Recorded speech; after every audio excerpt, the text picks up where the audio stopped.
नमस्कार दोस्तों, स्वागत है आपका आज की बेहद बड़ी और ज़रूरी खबरों में। लेकिन खबर में आगे बढ़ने से पहले अगर आप भी भाजपा सरकार का विरोध करते हैं तो आप अभी इस वीडियो को लाइक कीजिए और इस लाल बटन को दबाकर चैनल को फ्री में सब्सक्राइब करके घंटी बजाइए और कमेंट में लिखें फेल बीजेपी।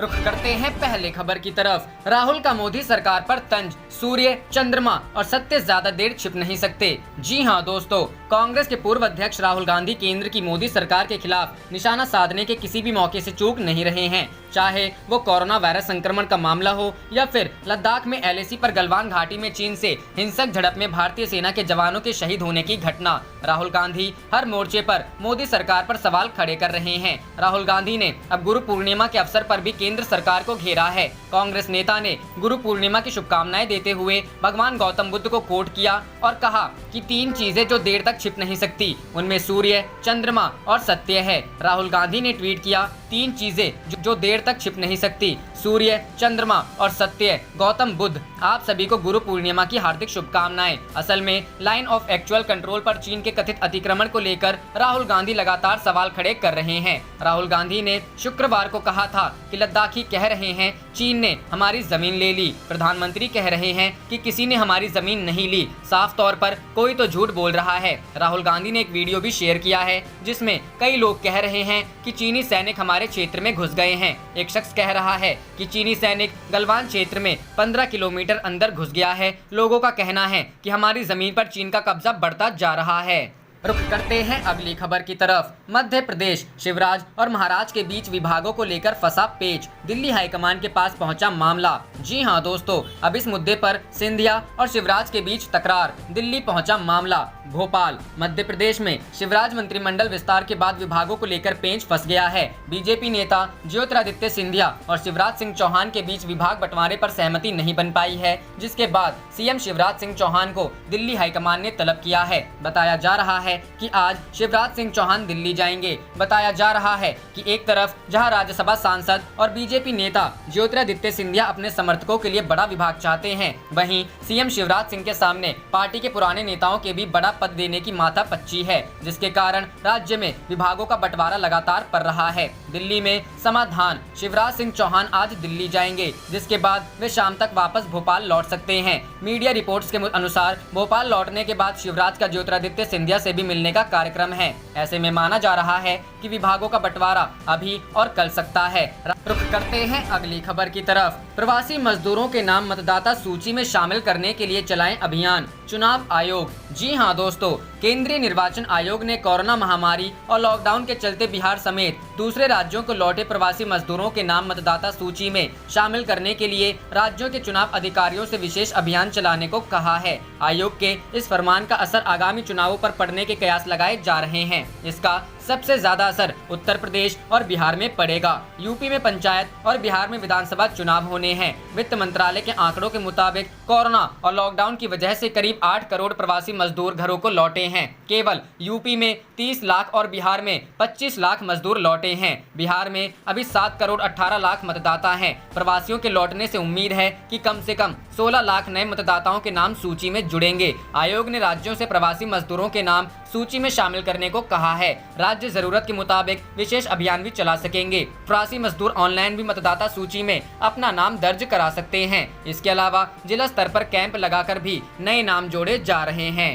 रुख करते हैं अगली खबर की तरफ। दिल्ली सहित यूपी और हरियाणा के 20 शहरों पर अगले 2 घंटे पड़ सकते हैं भारी, जोरदार बरसात की चेतावनी। जी हां दोस्तों, देश की राजधानी दिल्ली में रविवार तड़के भारी बारिश हुई है और अब मौसम विभाग ने एक बार फिर से भारी बरसात की चेतावनी जारी की है। मौसम विभाग की ताज़ा चेतावनी के मुताबिक अगले 2 घंटे यानी रविवार को 10 बजे के बाद दिल्ली सहित उत्तर प्रदेश और हरियाणा के कई शहरों में भारी बरसात हो सकती है। मौसम विभाग ने दिल्ली और उत्तर प्रदेश तथा हरियाणा के शहरों के लिए भारी बरसात के साथ तेज हवाएं और गर्जना की चेतावनी भी जारी की है। मौसम विभाग के मुताबिक हवा की गति 20 से 40 किलोमीटर प्रति घंटा हो सकती है। उत्तर प्रदेश के इन शहरों के लिए चेतावनी। मौसम विभाग ने दिल्ली के अलावा उत्तर प्रदेश के जिन शहरों के लिए चेतावनी जारी की है वे मेरठ, हापुड़, शामली, बदायूं, एटा, नोएडा, मुजफ्फरनगर और बिजनौर हैं। इन शहरों और इनसे सटे कुछ क्षेत्रों में भारी बरसात के आसार हैं। हरियाणा के इन जिलों के लिए चेतावनी। मौसम विभाग के मुताबिक हरियाणा के 12 जिलों में कुछ एक जगहों पर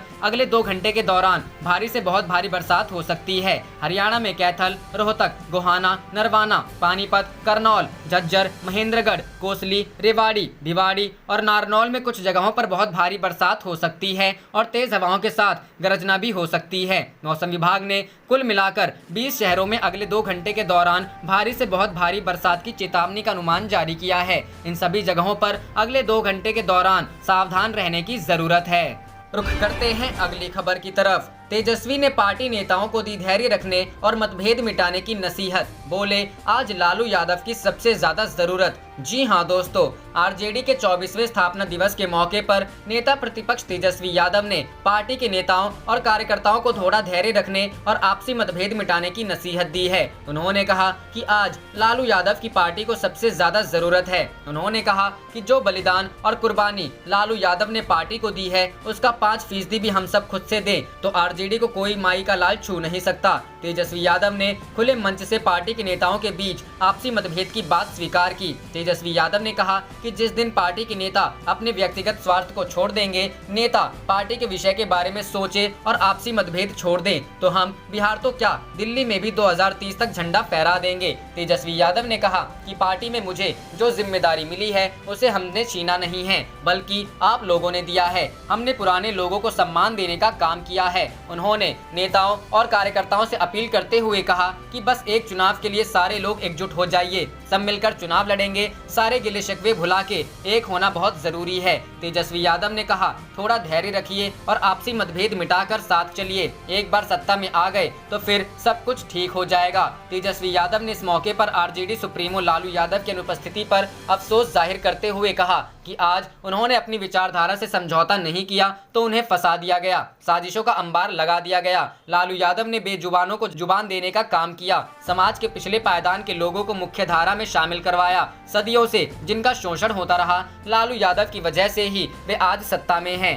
आज लालू यादव की सबसे ज्यादा जरूरत है। लालू एक विचार है जिसे कोई मिटा नहीं सकता है। उन्होंने कहा कि जो बलिदान, जो कुर्बानी लालू यादव ने दिया, आज हम संकल्प लेकर 5% भी बलिदान दे तो आरजेडी को कोई माई का लाल छू नहीं सकता। रुख करते हैं अगली खबर की तरफ। लालू प्रसाद ने जमानत के लिए झारखंड हाईकोर्ट में दायर की याचिका। जी हां दोस्तों, राष्ट्रीय जनता दल सुप्रीमो लालू प्रसाद यादव ने चारा घोटाले के चाईबासा कोषागार से अवैध निकासी के मामले में जमानत के लिए झारखंड हाईकोर्ट में याचिका दायर की है। लालू की ओर से दायर याचिका में कहा गया है कि इस मामले में उन्होंने आधी सजा काट ली है। वह diabetes, high blood pressure, heart की बीमारी, chronic kidney disease, fatty liver, perianal infection, hyperuricemia, kidney stone, fatty hepatitis और प्रोस्टेट जैसी बीमारियों से जूझ रहे हैं। इस वजह से उन्हें बिरसा मुंडा केंद्रीय कारा होटवार में ना रखकर रिम्स के पेइंग वार्ड में भर्ती कराया गया है। आधी सजा काट लेने और बीमार रहने के कारण उन्हें जमानत मिलनी चाहिए। जमानत याचिका में लालू प्रसाद ने सुप्रीम कोर्ट के उस आदेश का हवाला दिया गया है जिसमें कहा गया है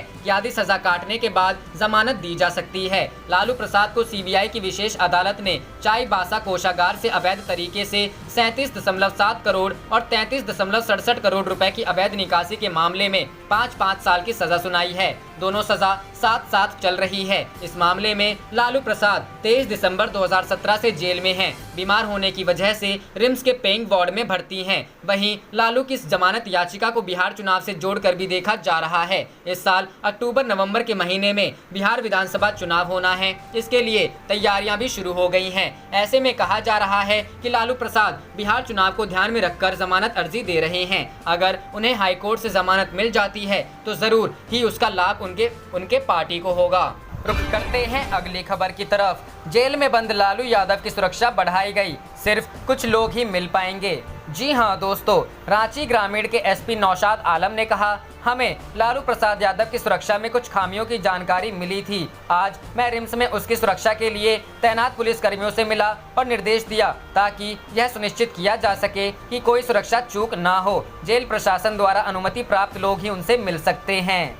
रुख करते हैं अगली खबर की तरफ। बिहार चुनाव, राहुल बोले राजद को भी है जरूरत, 31 तक फाइनल करे गठबंधन और सीटें। जी हां दोस्तों, बिहार विधानसभा चुनाव इसी वर्ष में होना है, जिसको लेकर सभी राजनीतिक दल अपनी अपनी तैयारियों में जुटे नजर आ रहे हैं। जिसको लेकर कांग्रेस के पूर्व अध्यक्ष राहुल गांधी ने बिहार कांग्रेस के नेताओं को हर हाल में 31 जुलाई तक गठबंधन और सीटों का खुलासा कर देने का निर्देश दिया है। राहुल गांधी ने स्पष्ट कहा कि जितनी जरूरत हमें बिहार में गठबंधन की है, उससे कम राजद को भी नहीं है। ऐसे में लोकसभा चुनाव वाली गलती न दोहराते हुए इसी महीने महागठबंधन जमीन पर दिख जाना चाहिए। फायदा यह होगा कि चुनाव के 2 महीने पहले ही जिला और प्रखंड स्तर तक गठबंधन का संदेश चला जाएगा व विधानसभा चुनाव लड़ने और जीतने में आसानी होगी। राहुल गांधी वीडियो कॉन्फ्रेंसिंग के माध्यम से बिहार प्रदेश कांग्रेस सलाहकार समिति के सदस्यों को संबोधित कर रहे थे। करीब 3 घंटे चली बैठक में राहुल गांधी ने संगठन प्रभारी केसी वेणुगोपाल, बिहार प्रभारी शक्ति सिंह गोहिल, प्रभारी सचिव वीरेंद्र सिंह राठौर और अजय कपूर,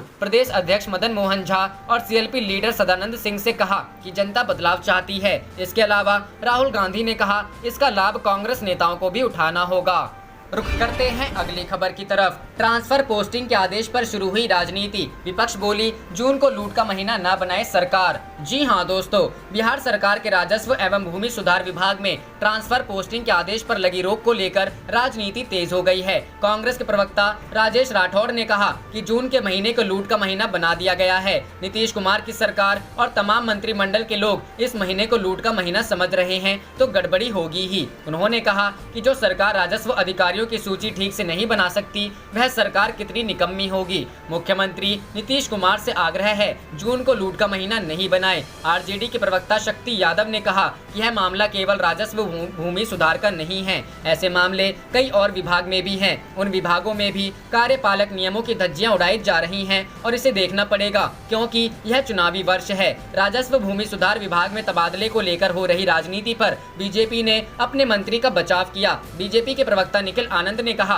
कि विपक्ष को बोलने का कोई हक नहीं है। आरजेडी के शासनकाल के दौरान तबादले की प्रक्रिया क्या थी सभी को पता है। हमारे मंत्री जी ने विवेकपूर्ण तरीके से जो भी काम किया और मुख्यमंत्री सरकार के मुखिया हैं, वह किसी भी संचिका को देख सकते हैं। विपक्ष को इसमें हाय तौबा ना मचाएं। रुख करते हैं अगली खबर की तरफ। यूपी की कानून व्यवस्था पर भड़की प्रियंका गांधी, जंगल राज है पुलिस भी सुरक्षित नहीं, कांग्रेस चलाएगी कैंपेन। जी हां दोस्तों, उत्तर प्रदेश की बिगड़ती कानून व्यवस्था पर कांग्रेस महासचिव प्रियंका गांधी वाड्रा ने शनिवार कांग्रेस नेताओं के साथ बैठक की और रणनीति पर चर्चा की। प्रियंका गांधी ने योगी सरकार पर निशाना साधते हुए कहा, उत्तर प्रदेश में जंगल राज है, पुलिस भी सुरक्षित नहीं है। अपराधियों, सत्ताधारी नेताओं और अधिकारियों के गठजोड़ ने प्रदेश की कानून व्यवस्था को ध्वस्त कर दिया है। सत्ता संरक्षण ने अपराधियों को मनोबल बढ़ाया है। प्रियंका गांधी के कार्यालय ने कहा कि कांग्रेस यूपी में जंगल राज पर अभियान चलाएगी। बढ़ते अपराध और जंगल राज के खिलाफ हर जिले में प्रेस कॉन्फ्रेंस की जाएगी। यूपी में कांग्रेस पार्टी ऑनलाइन कैंपेन चलाएगी। जंगल राज के खिलाफ कल फेसबुक लाइव होंगे। कांग्रेस के कार्यकर्ता और नेता बढ़ते अपराध के खिलाफ आवाज उठाने के लिए लोगों से गुहार भी लगाएगी। कांग्रेस की प्रदेशवासियों से अपील है कि बढ़ते अपराध के खिलाफ अपना संदेश ऑनलाइन फेसबुक, ट्विटर, इंस्टा के जरिए पोस्ट करें। कांग्रेस लोगों से गुहार लगाएगी कि अगर उनको कोई भी दिक्कत है तो वह चिट्ठी लिखकर जिला कांग्रेस कमेटी के कार्यकर्ताओं को एवं अन्य कांग्रेस नेताओं को दे। इन सभी चिट्ठियों और शिकायतों को इकट्ठा करके कांग्रेस उत्तर प्रदेश की राज्यपाल एवं NHRC को देगी। यूपी की बिगड़ती कानून व्यवस्था पर कांग्रेस महासचिव श्रीमती प्रियंका गांधी ने शनिवार को बैठक की। यूपी में बढ़ते अपराध और जंगल राज पर गंभीर चर्चा हुई। कांग्रेस बीजेपी सरकार में पनप रहे राजनेता अपराधी गठजोड़ का भंडाफोड़ करेगी और बिगड़ती कानून व्यवस्था एवं जंगल राज के खिलाफ अभियान चलाएगी। कांग्रेस ने कहा कि वह अपराधियों और उनको संरक्षण देने वाले सत्ताधारी नेताओं को बेनकाब करेगी। आगामी पंचायत चुनाव की राजनीति रणनीति पर भी गंभीर चर्चा हुई।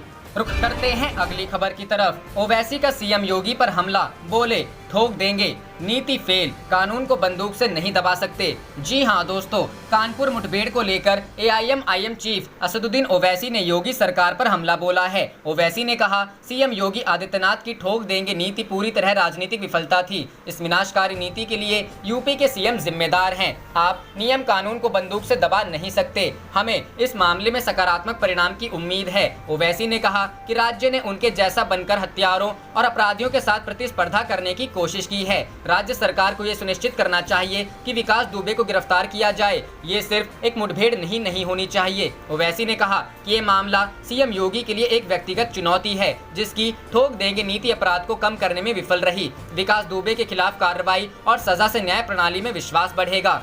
विकास दुबे फरार है। एसटीएफ समेत कई टीमें विकास दुबे की तलाश में दबिश दे रही है, लेकिन अभी तक वो पुलिस पकड़ से दूर है। इससे पहले ओवैसी ने पीएम के लेह दौरे को लेकर तंज कसा था। ओवैसी ने ट्वीट करते हुए कहा था, प्रधानमंत्री, अच्छा हुआ कि आप आज हमारे जवानों से मिलने तो चले गए और जख्मी जवानों से मुलाकात भी कर ली। इससे उनका हौसला तो बढ़ेगा। यहाँ चौकीदार कह रहे हैं न घुसाया है न घुसाया है। ओवैसी ने कहा, वह कहते हैं मुंह तोड़ जवाब, लेकिन किसे? चीन का नाम लेने में इतनी झिझक क्यों? लेह में आज के शो से साबित होता है दुश्मन घर में घुसकर बैठा है। क्या चौकीदार को पता है कि हम मौजूदा युद्ध भंडार के सहारे केवल 12 दिनों के लिए पूर्ण पैमाने पर युद्ध को बनाए रख सकते हैं? रुख करते हैं अगली खबर की तरफ। शिवराज कैबिनेट में मंत्रियों की संख्या पर कांग्रेस के सवाल, जाएगी कोर्ट। जी हां दोस्तों, शिवराज ने फिर से कानून का उल्लंघन किया। विवेक तनखा, कांग्रेस इस गैर कानूनी मंत्रिमंडल के खिलाफ कोर्ट जाएगी। मध्य प्रदेश में गुरुवार को हुए शिवराज कैबिनेट के विस्तार में मंत्रियों की संख्या को लेकर कांग्रेस ने सवाल खड़े कर दिए हैं। कांग्रेस ने आरोप लगाया है, संविधान का उल्लंघन करते हुए नियमों के विरुद्ध ज्यादा मंत्री बनाए गए हैं, जिसके खिलाफ पार्टी जल्द ही कोर्ट जाएगी। दरअसल गुरुवार को हुए मंत्रिमंडल विस्तार में कुल 28 मंत्रियों ने शपथ ली थी, जिसके बाद कांग्रेस नेता और राज्यसभा सांसद विवेक तनखा ने आरोप लगाया कि शिवराज सिंह चौहान ने फिर से कानून का उल्लंघन किया है। पहले तो उन्होंने बिना कैबिनेट के सरकार चलाई और जब राष्ट्रपति से शिकायत की तो 5 मंत्री बनाए, जो 12 से कम थे। उन्होंने कहा कि विधायकों की प्रभावी संख्या 206 के 15% से ज्यादा मंत्री बनाकर कानून को तोड़ा है और कांग्रेस इस गैर कानूनी मंत्रिमंडल के खिलाफ कोर्ट जाएगी। हालांकि बीजेपी ने कांग्रेस के आरोप को खारिज किया है। मध्य प्रदेश विधानसभा की पूर्व अध्यक्ष सीताशरण शर्मा ने बताया है कि मंत्रियों की संख्या को लेकर कांग्रेस के आरोप में कोई संवैधानिक दम नहीं है, क्योंकि भारत के संविधान के 91वें संशोधन 2003 के अनुसार सदन की कुल संख्या के 15% मंत्री बनाए जा सकते हैं। सदन की वर्तमान सदस्य संख्या का उससे कोई लेना देना नहीं है। आपको बता दें कि मध्य प्रदेश विधानसभा में सदन की कुल संख्या 230 है और इसके 15% के हिसाब से मध्य प्रदेश में कैबिनेट सदस्यों की संख्या 34 तक हो सकती है और फिलहाल शिवराज कैबिनेट में मुख्यमंत्री को मिलाकर मंत्रियों की यही संख्या है। रुख करते हैं अगली खबर की तरफ। कोरोना से बचाव, बिहार चुनाव में छड़ी से ईवीएम का बटन दबाएंगे वोटर, खादी का मास्क मिलेगा। जी हां दोस्तों, लकड़ी की छड़, खादी मास्क ये उन वोटर्स के लिए प्रयोग किए जाएंगे जो बिहार चुनावों के दौरान वोट डालने के लिए पोलिंग बूथ पर आएंगे। ये चुनाव अक्टूबर-नवंबर में होने वाले हैं। यह जानकारी राज्य के मुख्य चुनाव अधिकारी HR श्रीनिवास ने दी। बिहार राज्य चुनाव आयोग ने बुधवार को कहा कि इस साल के अंत में होने वाले चुनावों में कोरोना वायरस के मरीज और वे जो 65 वर्ष की आयु से ज्यादा हैं, उन्हें घर से ही वोट डालने या पोस्टल बैलेट का प्रयोग की अनुमति होगी। श्रीनिवास ने न्यू इंडियन एक्सप्रेस अखबार को बताया कि जो लोग वोट डालने के लिए पोलिंग बूथ पर जाना चुनेंगे, उन्हें कोविड-19 के प्रसार को रोकने के प्रयास के तौर पर छोटी लकड़ी की डंडियां दी जाएंगी, जिससे वे ईवीएम की बटन को दबा सकेंगे। उन्होंने अखबार को यह भी बताया कि अगर कोई वोटर मास्क नहीं पहने हैं तो उन्हें मुफ्त में एक 3 प्लाई खादी मास्क चुनाव आयोग की ओर से दिया जाएगा। हाथ धोने के उपयुक्त इंतजाम किए जाएंगे और बैक्टीरिया रोधी हैंड ग्लव्स भी उपलब्ध कराए जाएंगे। सामाजिक दूरी को लागू करने के लिए चुनाव आयोग के अधिकारी एक बार में एक पोलिंग बूथ पर 1000 लोगों को जाने की अनुमति देने के तरीकों पर काम कर रहे हैं। श्रीनिवास ने कहा कि बिहार में 45% नए पोलिंग बूथ बनाए जाएंगे, जिन्हें मतदाता सूची के आधार पर अंतिम रूप दिया जाएगा और यह सुनिश्चित किया जाएगा कि प्रत्येक 1000 लोगों पर कम से कम एक बूथ का निर्माण सुनिश्चित किया जाए।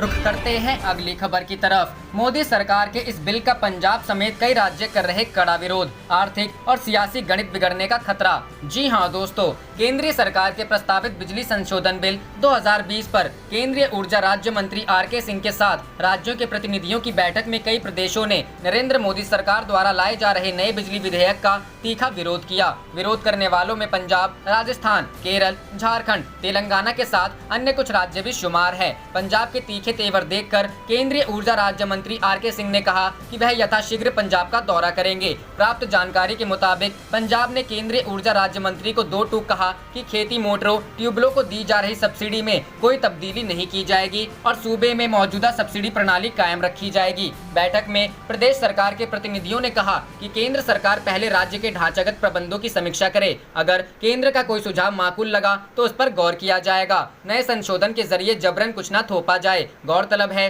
कि बिजली संशोधन बिल 2020 लागू होता है तो किसानों को दी जाने वाली मुफ्त बिजली सुविधा बंद हो जाएगी और एवज में सरकार किसानों के खातों में सब्सिडी भेजेगी। पंजाब में इस प्रस्तावित बिल का जबरदस्त विरोध हो रहा है। किसान संगठन, शिरोमणि अकाली दल और बीजेपी को छोड़कर तमाम सियासी दल और राज्य सरकार इस फार्मूले को विरोध में है। केंद्रीय ऊर्जा मंत्री के साथ बैठक में पंजाब के प्रतिनिधियों ने यह भी कहा कि संघीय ढांचे के लिए बिजली संशोधन बिल बेहद नुकसानदेह है और यह राज्यों की शक्तियां कम करने वाला कदम है। केंद्रीय ऊर्जा राज्य मंत्री आर.के. सिंह ने कहा कि वह इस पूरे मामले पर चर्चा के लिए यथाशीघ्र पंजाब का दौरा करेंगे। पंजाब सरकार ने यह दलील भी रखी कि बिजली रेगुलेटरी कमीशन के चेयरपर्सन और सदस्यों की नियुक्ति राज्य सरकारों का विशेष अधिकार है, जबकि नया बिजली संशोधन विधेयक राज्यों से यह अधिकार छीनने का भी एक कवायद है। राज्य के प्रतिनिधियों ने कहा कि क्रॉस सब्सिडी का खात्मा पंजाब के लिए नागवार है। नए बिल से टैरिफ की मार पड़ेगी। जानकारी के अनुसार बैठक में आधा दर्जन के करीब राज्यों ने प्रस्तावित बिजली संशोधन बिल 2020 का कड़ा विरोध करते हुए इसे संविधान प्रदत्त संघीय व्यवस्था के खिलाफ बताया। कहा जा रहा है कि अगर बिजली संशोधन विधेयक 2020 जस का तस लागू हो जाता है तो पंजाब का आर्थिक और सियासी गणित भी एकदम बिगड़ जाएगा। नए बिल के लागू होने की सूरत में किसान खेती ट्यूबवेलों के बिल खुद भरेंगे और सरकार सब्सिडी सीधे किसानों के खाते में डालेगी। आशंकाओं के मद्देनजर पंजाब सरकार कुछ महीने पहले खेती सब्सिडी सीधे खातों में डालने की केंद्रीय तजवीज को रद्द कर चुकी है। मुख्यमंत्री कैप्टन अमरिंदर सिंह शुरू से ही बिजली संशोधन विधेयक 2020 का तार्किक विरोध कर रहे हैं। इसको लेकर वो दूसरे राज्यों के मुख्यमंत्रियों के संपर्क में हैं। आप देख रहे थे आपका अपना चैनल जय हिंद जय भारत।